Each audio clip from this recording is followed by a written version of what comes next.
This is Chapter 17 of Hattie Big Sky by Kirby Larson. June 22, 1918, 3 miles north and west of Vida, Montana.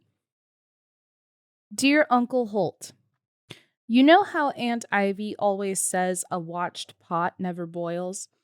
Well, here in Montana, a watched sky never rains. Wayne Robbins and Mr. Gorley talk about the rains of 16 that produced beets the size of basketballs and corn tall enough to tickle a giraffe's chin.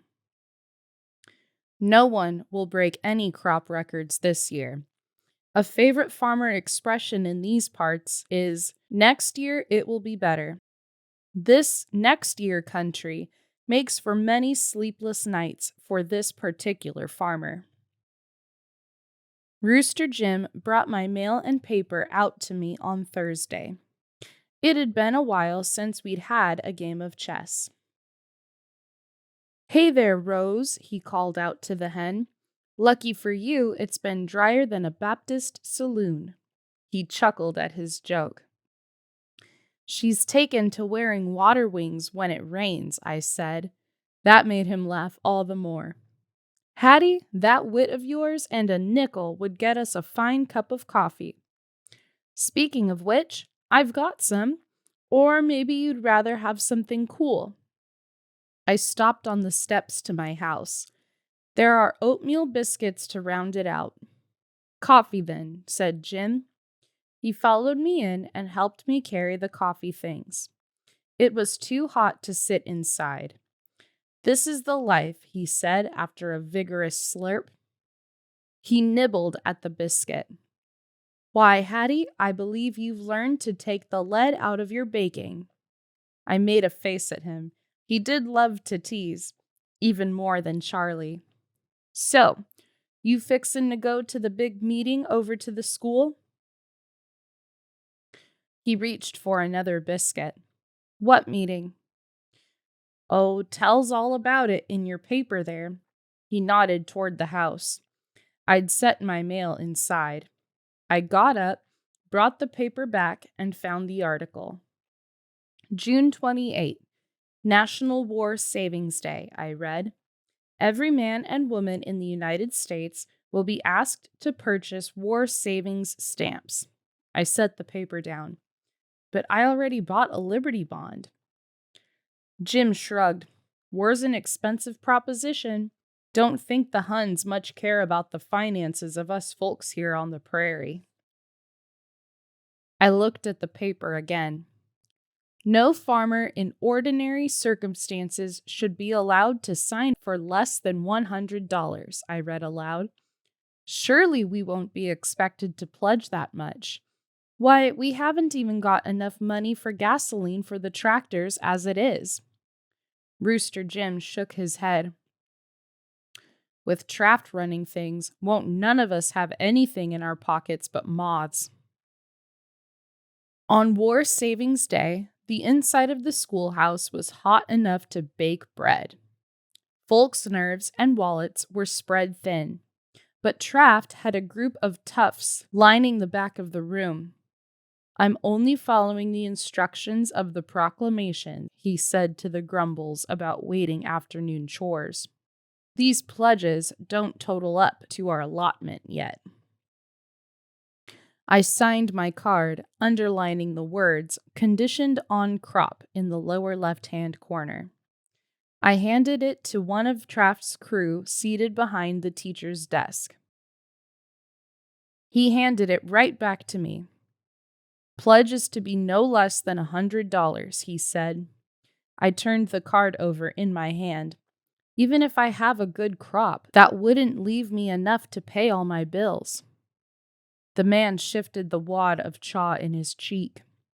"By order of County Director Frank L. Houston, each farmer's share is to be $100. My hands trembled as I set the pledge card back down on the desk. "Be that as it may, this is my pledge." "Everybody's got to make a sacrifice," he pressed. I would not let myself cry. This pledge does represent a sacrifice. I am already committed to a $50 Liberty Bond. Seems you need to take a lesson in patriotism, he sneered. Maybe you need to be hauled before the judge. I thought of Elmer Wren and Carl's barn fire and broken fence and bit back any more arguments. I snatched up the pen, made a cross out, and wrote $100. He pretended to tip his hat. Why, that's mighty generous of you, ma'am. His voice was as slick as lard on a skillet. I gathered up my skirts, pushed through Traft's rowdies, and hurried outside. My stomach churned, and so did my temper. I needed some fresh air. Hattie, wait! Leafy came up behind me. I'm headed to Wolf Point tomorrow. Is there anything you need from the big town? A miracle, I answered. She smiled. And what store carries those? Leafy, I don't see how I'm going to make it. I ticked off months on my fingers. July, August, September, October.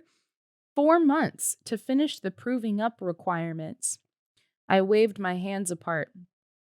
Yes, sirree, I'll be a regular land baron as long as I get my crop harvested.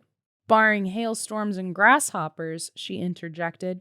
Sell it for a profit, as long as Congress don't fix the price too low, and have $38 cash in hand to pay the closing fee on my claim, I finished. $37.75, she grinned.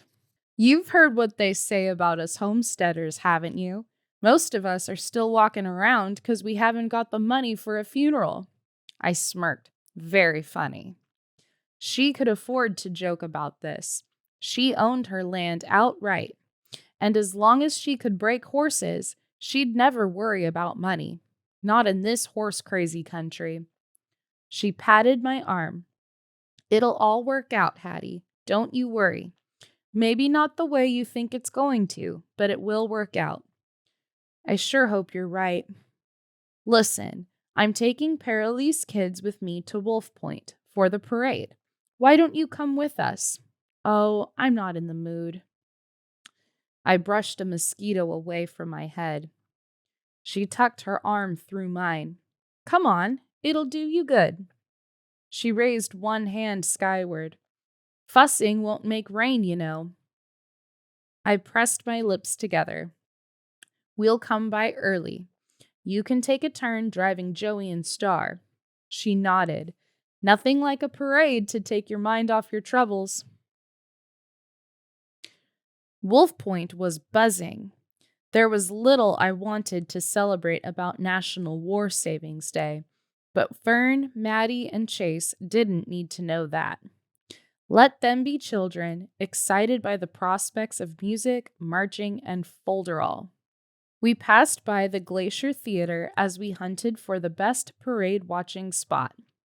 The current feature was the Kaiser, the Beast of Berlin. I expected they'd sell plenty of tickets to that one. The streets were lined with people.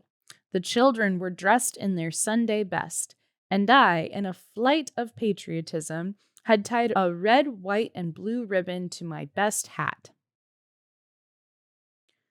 Leafy gave Chase 15 cents to buy 3 paper flags. Holding a toddling Fern with my right hand and a giddy Maddie with my left, I found a prime viewing spot on the boardwalk in front of Hanson's Cash Grocery. Here, girls. Chase handed his sisters their flags. The Citizens National Bank of Wolf Point passed out fans with a slogan printed on one side. Come across or the Kaiser will. I was given one and used it gladly. Each day seemed hotter and drier than the day before. Though I didn't own a thermometer, Carl had kept me apprised of the temperature. 5 days, 95 degrees, he said, with a worried shake of the head. Even Mr. Gorley was gloomy. Wheat's going to roast right on the stalk.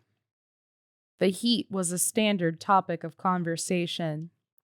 Hot enough for you? Asked Leafy, her red face peeking out from under a battered old bonnet. Got any eggs? Asked Rooster Jim, all spruced up in mostly clean clothes. We could fry 'em right here on the steps. I've got some ice-cold sarsaparilla inside, said Mr. Hanson. Come on in after the parade and help yourself. My treat. He tickled Fern under the chin and patted Maddie's curls. Then he handed me 3 crepe paper flowers, 1 red, 1 white, 1 blue. Look! Chase tugged on my skirt. Here comes the first band. Though they kicked up more dust than proper notes, the Circletown Band was warmly welcomed by the crowd. A ripple of applause turned to a roar as they began to play God Bless America. I caught Leafy wiping her eyes, and I felt mine well up too. It wasn't only the majestic music that tripped up my emotions. My mind filled up like a pretty girl's dance card. There was Charlie, whose last letter had been too long ago, sticking his sweet neck out on my behalf. Then there were Paralee and Carl. I could never have found better friends, a better family than them. But what would Charlie think of my being friends with them? Did being born in Germany make Carl any less my friend? This puzzle made my head spin. Actually, it was no puzzle to me anymore. But thinking how to explain it to Charlie, that was the tangle. The wind picked up around me, whirling my thoughts even faster.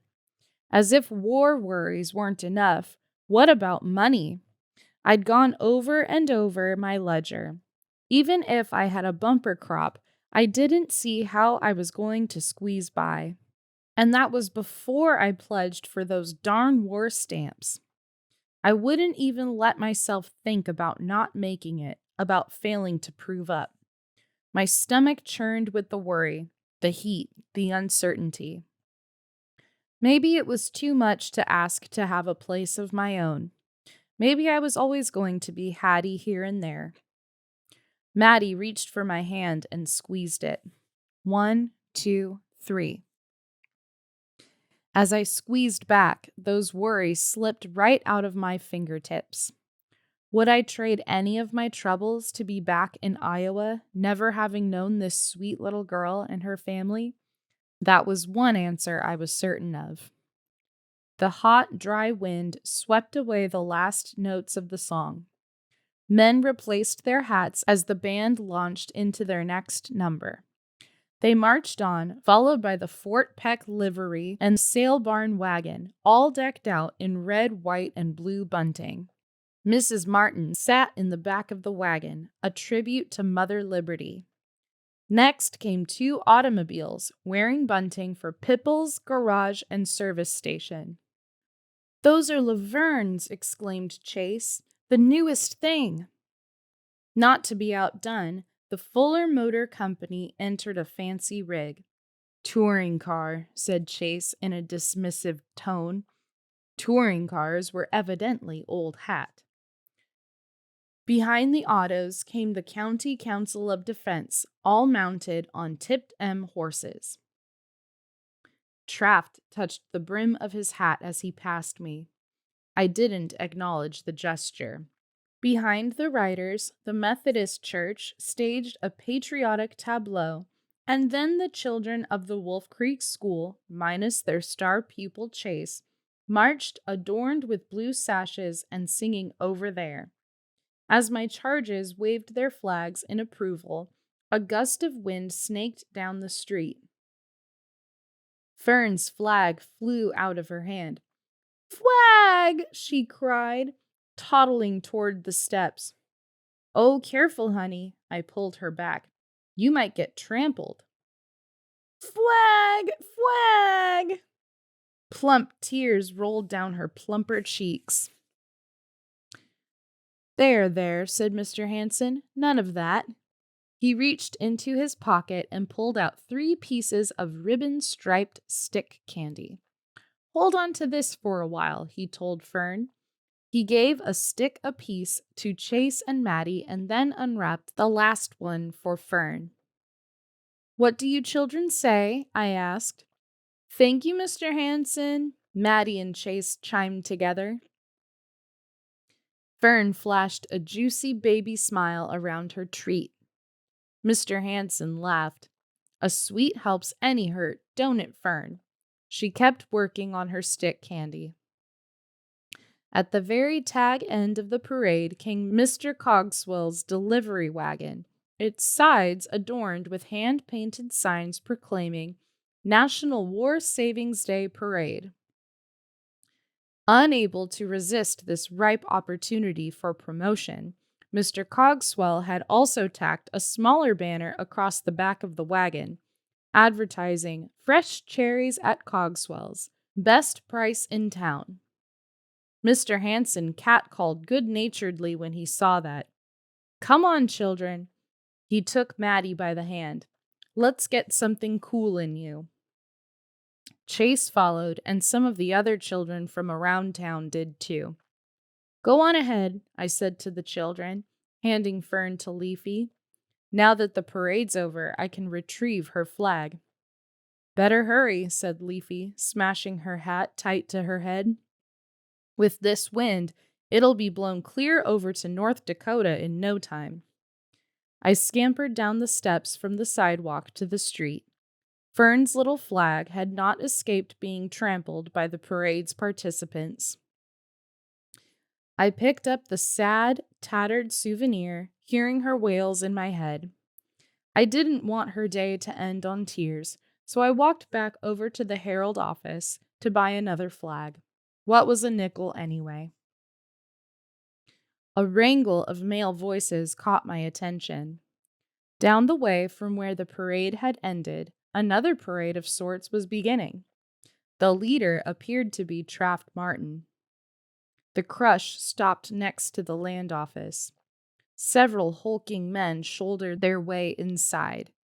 Soon they were back, pushing a slim man with glasses out ahead of them. It was Mr. Ebgerd. "Word has it, Ebgerd, that you haven't been doing your share to support the war effort," growled a man I didn't know.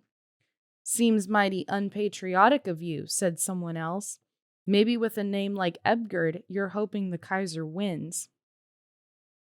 A tall man stepped forward, towering over the much smaller Mr. Ebgerd. "Perhaps you forgot how many boys from Wolf Point are over there." "And Circle and Vita," called other voices in the ever-growing crowd. "From all over around here, boys we grew up with." The tall man's next words were nearly drowned out in cries and shouts. "Seems you'd be thinking of them instead of some foreigners."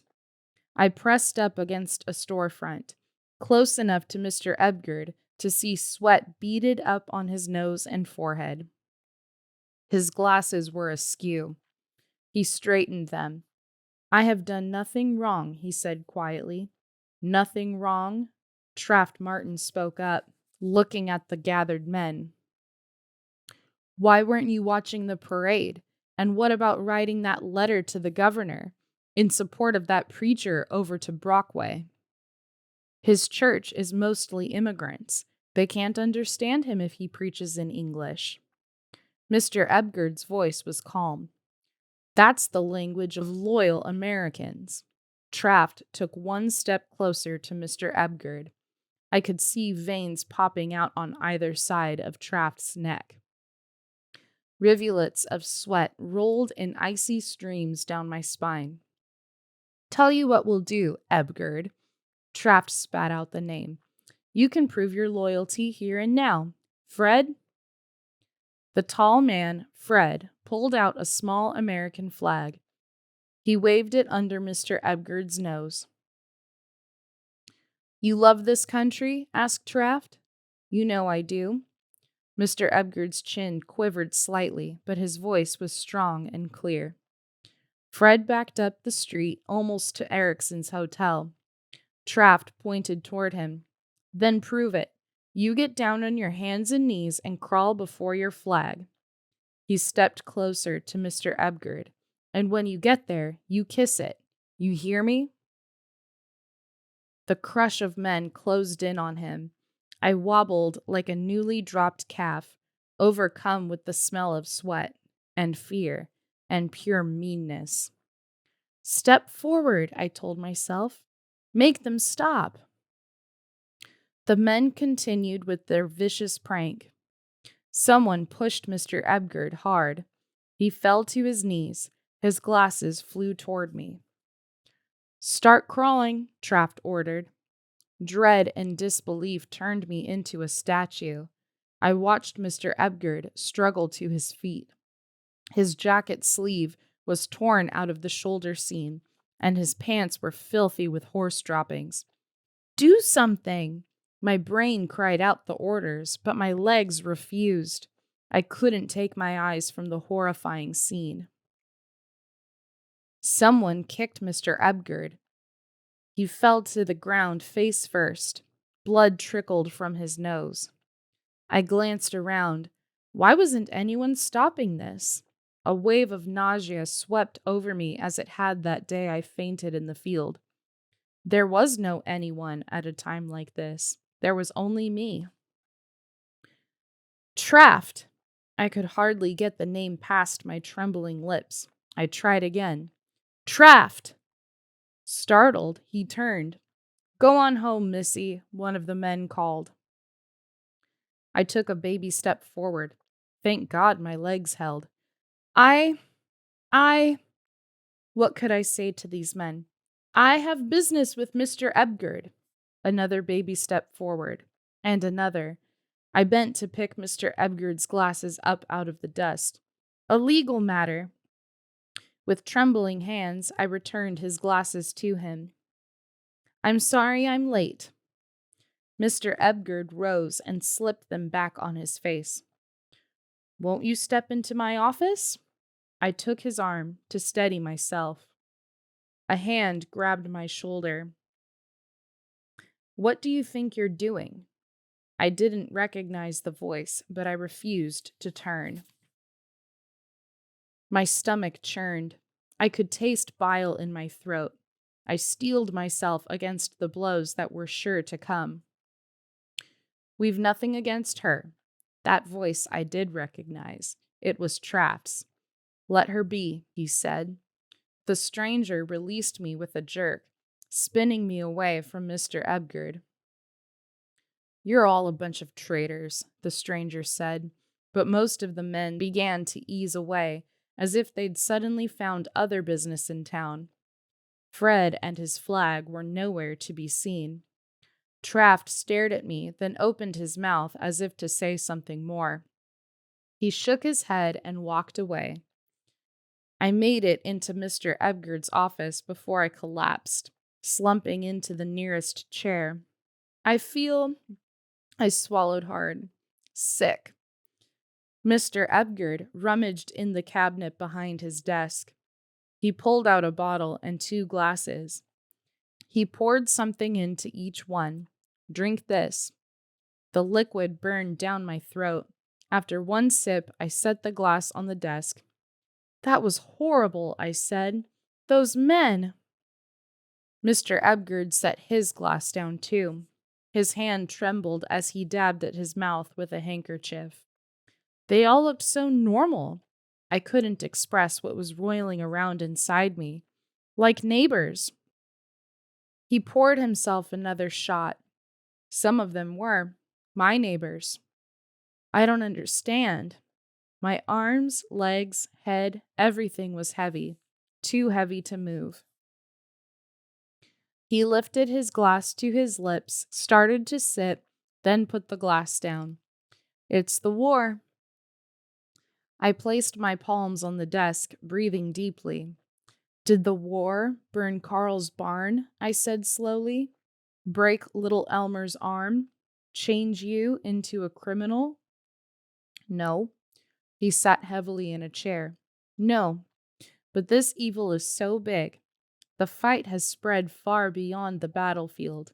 It's to the point that anything, even a letter on behalf of a pastor and his flock, can be seen as treason.